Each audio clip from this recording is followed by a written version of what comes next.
तुम्हारा अन्नदाता। पग पग पर है संग तुम्हारे अन्नदाता। लहू किसानों का बन के पसीना सींचता है धरती का सीना। मेहनत का तेरी हक दिलवाने, नई तकनीक नई खोज बताने। पशुधन को गुणवान बनाना, पौध सुरक्षा को सिखलाना, खेती के सब गुर समझाने, भारत का सरताज बनाने। आठों पहर है संग तुम्हारे अन्नदाता अन्नदाता। नमस्कार, मैं अनुराधा तंवर आप सभी दर्शकों का अन्नदाता के कार्यक्रम में स्वागत करती हूं। हर रोज की तरह इस कार्यक्रम में हम लेकर आते हैं खेती बाड़ी से जुड़ी हुई बहुत सी लाभकारी जानकारियां। तो चलिए सबसे पहले देखते हैं क्या है विशेष आपके लिए आज इस कार्यक्रम में। सूखा चारा को यूरिया से उपचारित कैसे करें?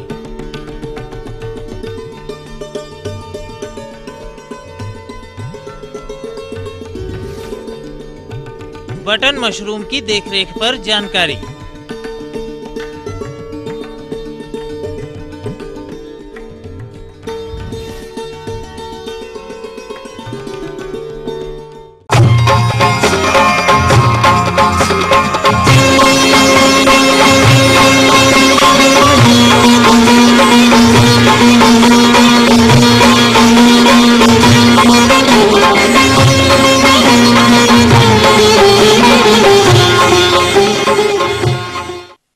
लगभग सभी किसान पशुपालन व्यवसाय से जुड़े हुए हैं, लेकिन अधिकांश पशुपालकों के सामने पशुओं हेतु पौष्टिक चारा की समस्या होती है और इस समस्या का सबसे आसान उपाय है गेहूं का भूसा और धान के पुआल को यूरिया से उपचारित करके उसकी पौष्टिकता बढ़ाकर अपने पशुओं को खिलाकर उत्तम स्वास्थ्य के साथ साथ कम खर्च में अधिक से अधिक दुग्ध उत्पादन ले सकते हैं। परंतु क्या है ये यूरिया उपचारित चारा, कैसे इसको उपचारित करना है, इस विषय में जानकारी के लिए हमारे संवाददाता ने संपर्क किया बिहार पशु चिकित्सा महाविद्यालय पटना की वैज्ञानिका डॉक्टर अर्चना से। यूरिया उपचारित चारा पशुओं को खिलाने का एक तरीका होता है।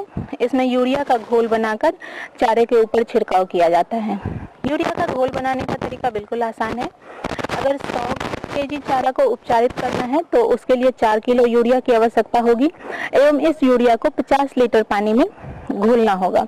किसान भाई यूरिया का घोल बनाने के लिए नापने के लिए घर में पड़े घी या तेल के खाली डब्बे का इस्तेमाल कर सकते हैं।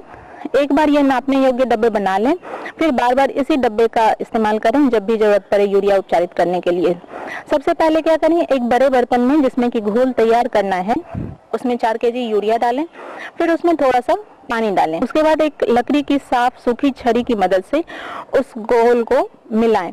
फिर आहिस्ता आहिस्ता उसमें धीरे धीरे पानी की मात्रा बढ़ाते जाएं और घोलते रहें। और ऐसा करने में तब तक वो पानी की मात्रा बढ़ाते जाएं जब तक कि उसमें पूरा 50 लीटर पानी इस्तेमाल ना हो जाए।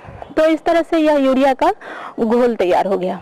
इसके बाद किसान भाई यूरिया उपचारित करने के लिए एक साफ एवं सूखी जगह का चुनाव करें और उस साफ सूखी जगह पे 5x5 या 5x6 मतलब अपने जरूरत के हिसाब से एक चौकोर एरिया में उस 100 किलो चारे में से कुछ हिस्सा लेकर उसको एक तह बिछाएं, मतलब 2.5 से 3 इंच की एक तह, 1 उंगली मोटी के हिसाब से चारे की एक तह बिछाएं और उस पे जो हमने घोल तैयार किया हुआ है यूरिया का एक बर्तन की मदद से उस पे छिड़काव करना शुरू कर दें। ध्यान दें यह छिड़काव ऐसा हो कि चारे की पूरी सतह पे एक समान हो। तो यूरिया का घोल का छिड़काव करने के बाद किसान भाई हाथ या पैर की मदद से उस चारे को पूरा एक समान पूरी चारे की तह को दबाएं। इस तरह दबाने के बाद फिर चारे की एक दूसरी उतनी ही मोटी तह उस तह के ऊपर बिछाएं और फिर उस पर दोबारा यूरिया का घोल का छिड़काव करें और फिर पहले की ही तरह ही उस चारे की तह को दबाएं। इस तरह चारे की 5-6 तह डालते रहें और यूरिया का घोल का छिड़काव करते रहें और यह प्रक्रिया तब तक दोहराते रहें जब तक कि पूरा चारा और वो घोल इस्तेमाल ना हो जाए। इस तरह आखिरी बार जब वो घोल छिड़क कर दबाते हैं, इसके बाद इसके ऊपर से पॉलीथीन के एक चादर से इसको ढककर और उसको सील बंद कर देते हैं। सील बंद करने के लिए मिट्टी और पानी का एक मोटा पेस्ट बनाकर उस पर चारों तरफ से प्लास्टर कर देते हैं ताकि उसके अंदर कोई नमी या हवा अंदर प्रवेश न कर पाए। किसान भाई अगर एहतियात से इस्तेमाल करें तो इसी पॉलीथीन सीट को दोबारा भी इस्तेमाल कर सकते हैं, बार बार पॉलीथीन सीट खरीदने की जरूरत नहीं पड़ेगी। सील बंद इसलिए किया जाता है ताकि जो यूरिया हमने मिलाया है उससे जो अमोनिया गैस निकलती है चारे के अंदर ही बनी रहे और अपना अच्छा से अच्छा असर दिखा सके। तो यह यूरिया उपचारित चारा गर्मी के दिन में 1 महीने में तथा जाड़े के दिन में 1.5 महीने में इस्तेमाल करने के लिए तैयार हो जाता है। मुनासिब वक्त आने पर जब पशुओं को इस्तेमाल करने के लिए ये चारा हम एक तरफ से खोलते हैं तो अमोनिया की एक तेज गंध महसूस होती है। तो किसान भाई इस तेज गंध से घबराएं नहीं, ये चारा जो है पशु को खिलाने के लिए बिल्कुल उपयुक्त है। इस गंध के कारण पशु को कोई नुकसान नहीं होगा। बिल्कुल आम चारे की तरह इसे हरे चारे में मिलाकर या ऐसे भी कुट्टी की तरह काट कर खिला सकते हैं। किसान भाई यूरिया उपचारित चारा पशु को खिलाने में कुछ सावधानी बरतनी होगी। यह सावधानियां इस प्रकार हैं। खिलाने से पहले इस चारे को थोड़ी देर के लिए, घंटे भर के लिए लगभग खुली हवा में छोड़ दें ताकि जो अमोनिया की तेज गंध है वो गंध चली जाए और पशु इसे चाव से खा सकें। शुरू में थोड़ी थोड़ी मात्रा में ये चारा दें, बाद में इसकी मात्रा बढ़ाते जाएं ताकि पशु का जो पेट है वो इसके लिए एडजस्ट हो सके। किसान भाई चाहे तो इसमें गुड़ का घोल भी थोड़ा छींट सकते हैं ताकि गुड़ के मीठे गंध के कारण पशु इसको चाव से खाएं। ध्यान रहे कि जब ये यूरिया उपचारित चारा पशु को खिला रहे हैं तो पशु को प्रचुर मात्रा में पानी उपलब्ध कराते रहें। यह ध्यान रहे कि जो पशु 5 या 6 महीने से कम उम्र के हैं उनको ये चारा ना खिलाएं। इस तरह से हम देखते हैं कि यूरिया उपचारित चारा जब हम पशु को खिलाते हैं तो ये पशु के लिए ज्यादा उपयोगी है, क्योंकि ये जो यूरिया उपचारित चारा में यूरिया में उपस्थित जो नाइट्रोजन है पशु के पेट में पाए जाने वाले जीवाणु के द्वारा प्रोटीन में तब्दील कर दिए जाते हैं। यदि सूखे चारे को हम ऐसे ही खिलाते हैं तो चारे में जो उपस्थित कार्बोहाइड्रेट है वो अच्छी तरह से पचता नहीं है, लेकिन जब यूरिया उपचारित करते हैं इसका तो कार्बोहाइड्रेट की जो पाचनशीलता है वो बिल्कुल अच्छी तरह से होती है। पशु इसे चाव से खाते हैं, इनकी सेहत बनी रहती है, बछड़े बछड़ियों में बढ़वाड़ अच्छी होती है, दूध का उत्पादन ज्यादा होता है तथा दूध में वसा की मात्रा भी ज्यादा होती है। तो इस तरह से किसान भाई हम अनुशंसा करेंगे कि आप सूखे चारे की जगह पशुओं को यूरिया उपचारित चारा खिलाएं और कम लागत में ज्यादा से ज्यादा मुनाफा कमाएं।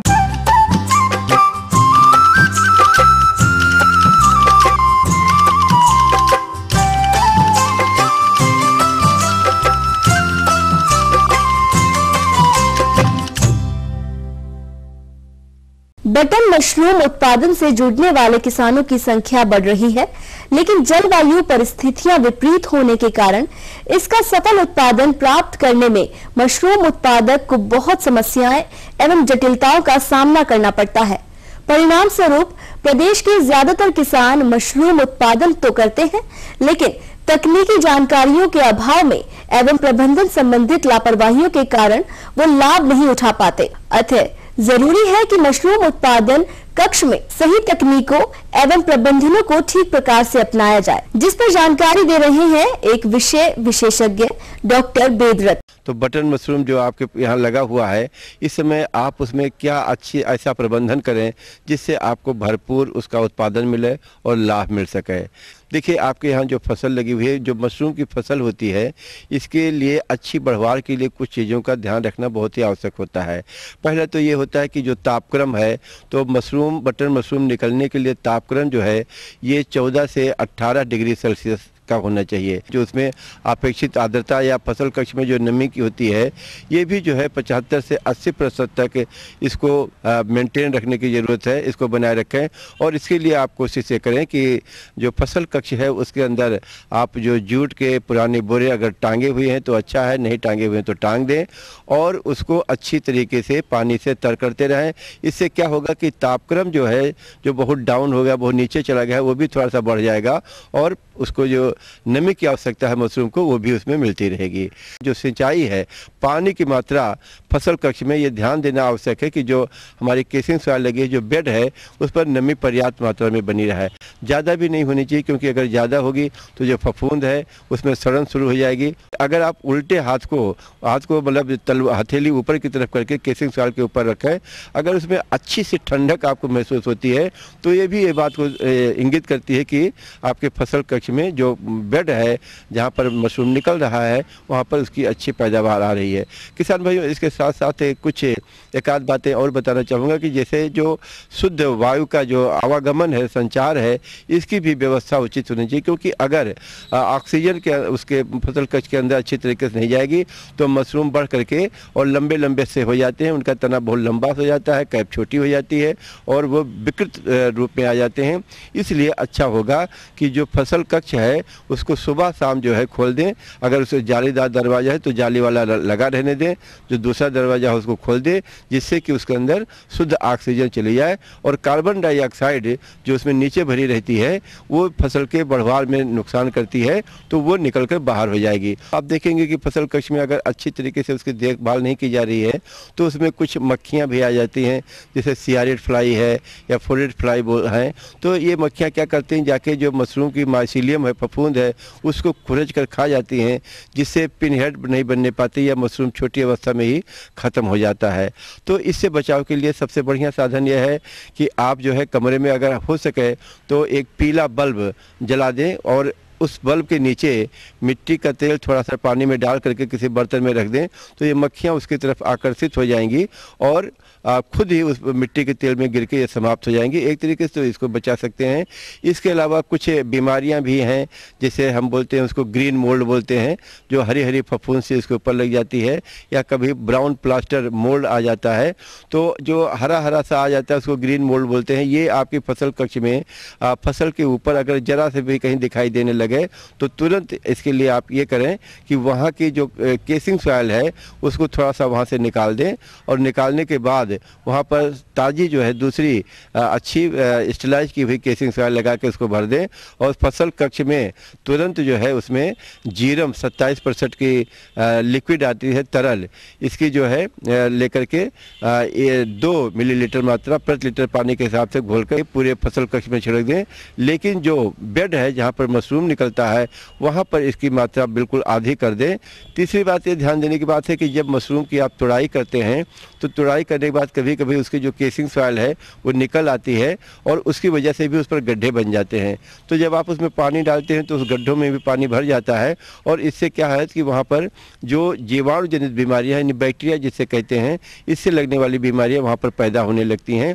तो इससे बचाव के लिए जो हमने अभी आपको बताया, केसिंग सॉइल थोड़ा सा ज़्यादा बना के रखिए और मशरूम को तुड़ाई करने के बाद उसमें देख लें कि अगर कहीं गड्ढे इस तरह से बन रहे हैं उसको उससे फिलअप कर दें, जिससे कि उसमें पानी ना इकट्ठा होने पाए। फिर भी अगर इस तरह से कोई उसमें बैक्टीरिया से जनित कोई बीमारी आपको उसमें दिखाई पड़ती है, जिसकी आसानी से पहचान आप कर सकते हैं कि वहाँ पर लिसलिसा सा हो जाएगा जो केसिंग सॉइल होगी और उसमें हल्की बदबू सी भी आने लगती है। ऐसी दशा में इसमें जो है स्ट्रेप्टोसाइक्लिन आता है, दवा आती है जो जीवाणुनाशी होती है, इसकी जो है 100 ppm का घोल बना करके और उसमें छिड़काव कर दें।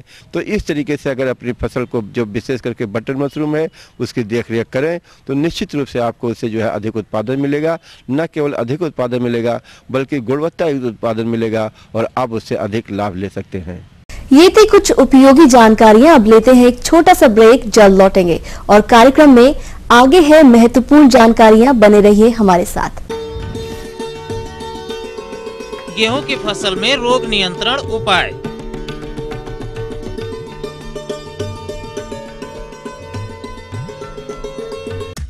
यहाँ दिल ही नहीं दिमाग भी लगाना पड़ता है। सिर्फ ताकत ही नहीं, हिम्मत भी जरूरी। कहीं तरतीब तो कहीं जीतता है इरादा और हर दिन बनते हैं नए रिकॉर्ड। रैंकिंग की रेस में कभी भी पलट सकती है बाजी। इसीलिए तो खेल नाम है इसका, जिसकी खबर आपको देते हैं सिर्फ ईटीवी स्पोर्ट्स में।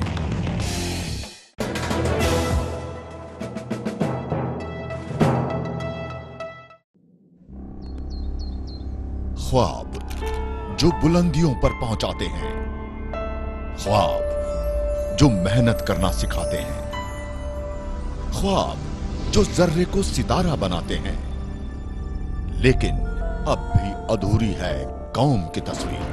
एजुकेशन के मामले में एक प्राइमरी स्कूल यहाँ पे मिला हुआ, वो जो बहुत जमाने पहले मिला था वही आज तक चला आ रहा है। बच्चा बीमार रहना पड़ा, पानी बहुत कमी है। जो यहाँ से वोट लेने के लिए आते हैं, जीत के चले जाते हैं, हम करेंगे, लेकिन कोई भी नहीं आता करने के लिए। आपके ख्वाब आपका इंतजार कर रहे हैं। देश के 20 करोड़ मुसलमानों की आवाज है ईटीवी उर्दू।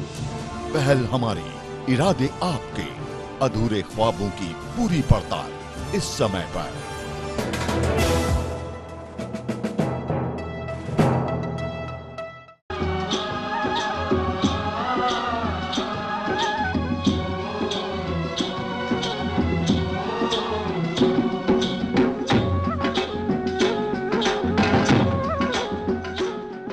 ब्रेक के बाद एक बार फिर से आप सभी दर्शकों का अन्नदाता कार्यक्रम में स्वागत है। बढ़ते हैं अगली प्रस्तुति की ओर।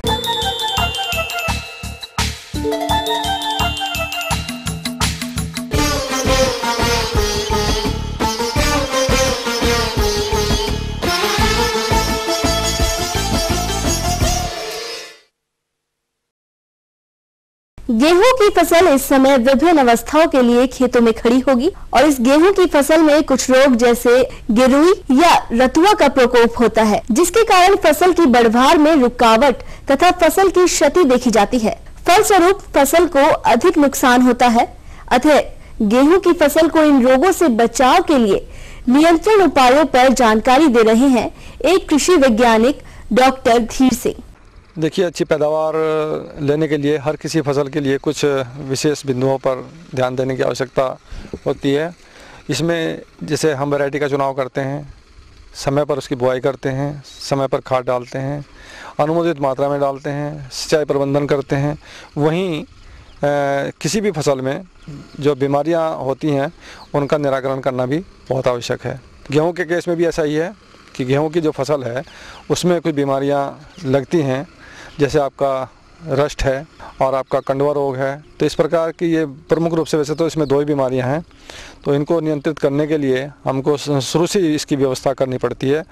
सबसे पहली बात तो ये है कि हम जो अच्छी वैरायटियां हैं उनका ही हम इसमें सिलेक्शन करें, चुनाव करें और कोशिश करें कि ऐसी वैरायटी जो इसके जो बीमारियों के प्रति सहिष्णु हैं उनको लगाएं। उदाहरण के तौर पर जैसे आपका PBW 343 है, 343 में अनुकूल वातावरण आ जाने पर इसमें आपका जो रस्ट है वो काफ़ी मात्रा में लग जाता है और रस्ट एक बार लग जाता है खेत में, अगर उसे कंट्रोल नहीं करते हैं तो उससे काफ़ी हद तक हमारी जो पैदावार है वो कम हो जाती है।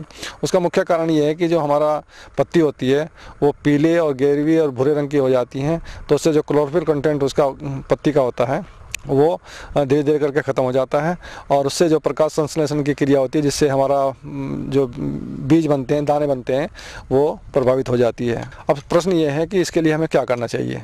इसके लिए हम करने के लिए 2-3 इस बिंदुओं पर ध्यान रखने की आवश्यकता है। पहली बात तो हम ये ध्यान रखें कि हम अच्छी एजेंसी से ही बीज खरीदें और उसके जो बीज है उसको हम किसी अच्छे फंजीसाइड से, जो सिस्टमिक फंजीसाइड होता है जैसे कार्बेंडाजिम है, थायराम है, एग्रोसांजियन है, उनके 2 ग्राम मात्रा पर केजी सीड ले करके उसको हम बीज को ट्रीट कर लें और बोने से पहले उसको ट्रीट करने के बाद तभी हम उसकी बुआई करें। ये 2-3 तरीके ऐसे हैं जिनको करने से आप अपने खेत की जो बीमारियां हैं उनको दूर कर सकते हैं। इसके बावजूद भी जो कि आप जानते हैं कि वातावरण में और जो ज़मीन होती है उसमें इन बीमारियों के कीटाणु पड़े रहते हैं और जब भी उनको अनुकूल वातावरण मिलता है वो तभी सक्रिय हो उठते हैं। तो उस दशा में ये सब हम तरकीब अपनाने के बाद भी यदि खेत में हमारे रस्ट लग जाता है तो उसके लिए एक दवाई है प्रोपेकोनोजोल, वो अलग अलग कंपनियां उसको बनाती हैं। तो उसमें जो अच्छी कंपनियां आप जानते हैं उन कंपनियों का ही प्रोपेकोनोजोल लेकर के और जो उसमें अनुमोदित मात्रा लिखी रहती है उसके अनुसार जैसे ही खेत में हमारे रस्ट लगना प्रारंभ हो उसका हम छिड़काव अवश्य कर दें। उसका छिड़काव करने से हो सकता है कि आपका एक छिड़काव में काम ना चले, तो लगभग 8 दिन के बाद में 10 दिन के बाद में दूसरा छिड़काव करें, तो उससे भी आपके जो रस्ट है उससे उसका नियंत्रण पा सकते हैं। दूसरा आपने देखा होगा कि कुछ जो गेहूँ होता है उसकी बालियाँ काली हो जाती हैं, उसके बारे में मैंने आपको पहले बताया कि उसमें खड़ी फसल में उसका कोई नियंत्रण नहीं है। उसके लिए केवल सीड ट्रीटमेंट, चाहे हम फंजीसाइड के द्वारा करें या हम पानी को भिगो करके और 40 डिग्री सेंटीग्रेड पर 44 डिग्री सेंटीग्रेड पर उसको हम सूखे फर्श पर उसको काफ़ी हद तक हम सुखा लें, उसी से उसका नियंत्रण हो सकता है। अन्यथा कोई ऐसी दवाई नहीं है जो उस खुले कंडवे को, उसको हम खुला कंडवा कहते हैं, जिसमें बाली काली हो जाती है, जिसको बच्चे मुँह पर लगा करके भी घूमते हैं। तो और उसके लिए एक बात हम और कर सकते हैं, व्यवहारिक रूप है कि वो अगली फसल में हमें नुकसान ना पहुँचाए, तो उसके जो पौधे होते हैं उन पौधों को हम आइडेंटिफाई कर लें। आइडेंटिफाई करने के बाद में उन पौधों को हम जड़ से उखाड़ लें, और जड़ से उखाड़ने के बाद उसको खुला ना छोड़ें, उसको गड्ढा खोद करके और उस गड्ढे में उसको दबा दें या कहीं उस खेत से दूर ले जा करके उसको डाल दें, और जब वो सूख जाए उसको हम जला दें। तो इस प्रकार से जो हमारा कंडवा रोग है उससे भी हम इसको नियंत्रण पा सकते हैं।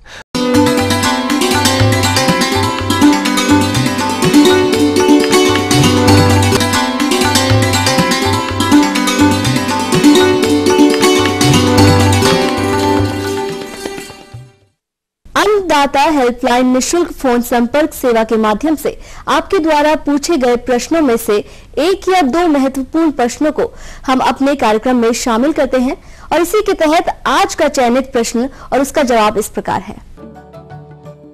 ग्राम देवई, जिला पूर्णिया के कृषक धनराज, आपने अन्नदाता निशुल्क फोन संपर्क सेवा के माध्यम से बसंतकालीन गन्ने की बुआई विधि पर जानकारी चाहिए, तो इसके लिए देखिए कार्यक्रम की यह प्रस्तुति। जो गन्ने की फसल लगाने का बहुत ही उपयुक्त समय चल रहा है, उसके लिए जरूरी है कि सबसे पहले आप अपने खेत को प्लाऊ के द्वारा जो है आप गहरी जुताई करें। गहरी जुताई करने के बाद जब हम गहरी जुताई कर लेते हैं तो किसान भाइयों ट्रैक्टर से जो है आप डिस्क के द्वारा जो है 2 बार क्रॉस उसमें जुताई करें, फिर कल्टीवेटर चलाने के बाद जो है खेत को जो है जमीन को पूरी तरीके से आप समतल कर लें, ताकि आपकी खेत की नमी बनी रहे। जब हमारी खेत की तैयारी हो जाए तो उसमें आप ये पहले सोचें कि किस प्रकार की प्रभेद, कौन सी उन्नतशील प्रभेद लगाएं, जिससे कि अधिक से अधिक हमें उपज प्राप्त हो सके।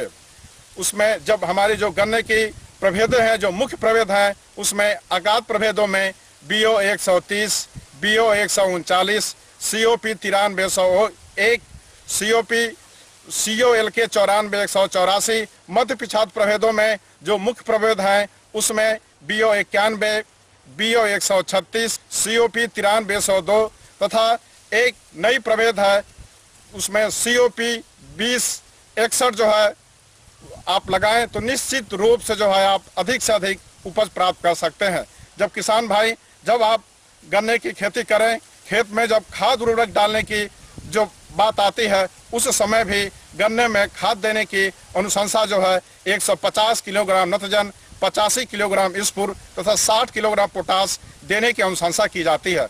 उसमें से कम जो है 70 किलोग्राम नत्रजन, 85 किलोग्राम स्फुर और 60 किलोग्राम पोटास रोपाई के समय जो रिजर्व जो सिराउर खुला हुआ है उसमें दे देना चाहिए।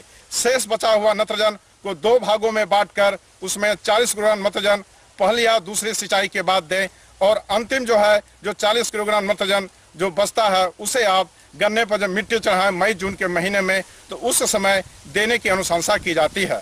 किसान भाइयों, प्रभेद का चुनाव करने के बाद आप उसमें जो गन्ने के जो है टुकड़े हैं उसको 3-3 आंख के टुकड़े काटें, और टुकड़े काटने के बाद उन टुकड़ों को उपचारित अवश्य करें।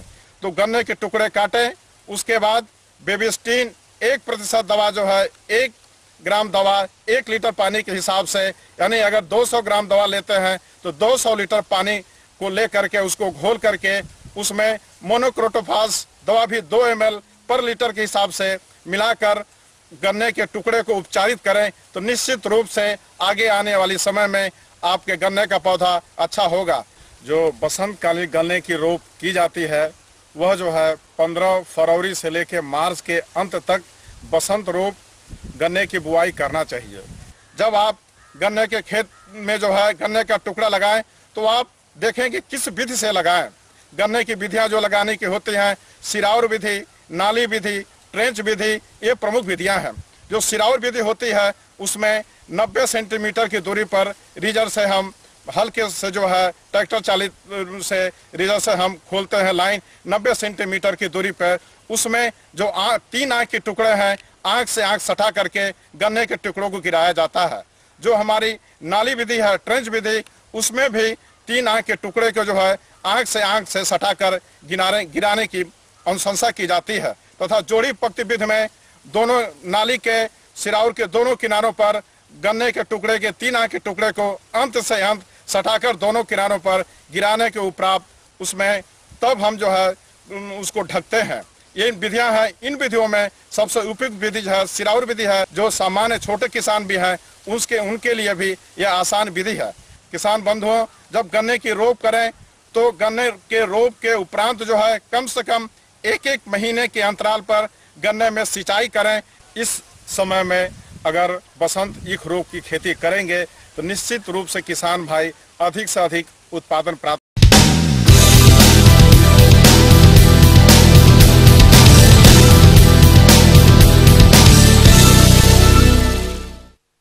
राज्य की विभिन्न मंडियों में कृषि उत्पादों के चढ़ते उतरते बाजार भाव की संक्षिप्त जानकारी इस प्रकार है।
हमें उम्मीद करते हैं कि आज का कार्यक्रम आप सभी दर्शकों के लिए उपयोगी रहा होगा। किसान भाइयों, अन्नदाता आपकी सेवा के लिए संकल्परत है। कृषि संबंधित समस्या एवं सुझावों के लिए आप हमें इस पते पर संपर्क कर सकते हैं। प्रोड्यूसर अन्नदाता ETV Bihar Jharkhand, Ramoji film city, Hyderabad 501512। साथ ही आप हमें ईमेल भी कर सकते हैं। हमारा ईमेल आईडी है annadatabihar@etv.co.in। इसके अतिरिक्त आप हमें निःशुल्क हेल्पलाइन नंबर 18004254 पर दोपहर 2 से 3 बजे के बीच संपर्क कर सकते हैं। फिलहाल अन्नदाता की पूरी टीम को दीजिए इजाजत। कल फिर इसी समय आपसे मुलाकात होगी कृषि संबंधित कुछ और रोचक जानकारियों के साथ। नमस्कार।